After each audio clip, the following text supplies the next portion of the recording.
दरम्यान प्रताप सरनाईकांचे पुत्र पूर्वेश सरनाईक यांनी त्यांना पत्र लिहून टीका केली होती। तसेच याबाबत वरिष्ठांकडे तक्रार केल्याचे देखील सांगितले। यावर पुन्हा मेहता यांनी टीका करून राजकीय संस्कार आधी बापाला शिकव, तुझे ऑस्ट्रेलियाचे कारनामे आम्हाला पण माहीत आहेत अशी खरमरीत टीका केली आहे। त्यामुळे यावर सरनाईक परिवाराकडून जोरदार प्रतिहल्ला करण्यात येईल अशी शक्यता आहे।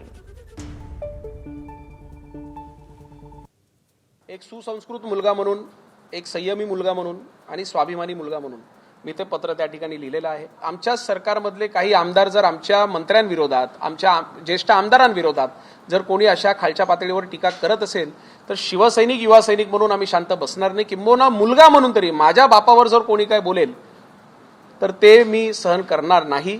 परंतु भविष्यामध्ये जर ही गोष्ट पुन्हा आपल्याला पाहायला मिळाली तर निश्चितपणे युवा सैनिक म्हणून आमची जी संपूर्ण टीम आहे हे राज्याचे मुख्यमंत्री देवेंद्रजी फडणवीस साहेब आणि उपमुख्यमंत्री एकनाथ शिंदे साहेब यांच्याकडे तक्रार करेल आणि हे भविष्यात होऊ नये यासाठी सुद्धा प्रयत्न करेल।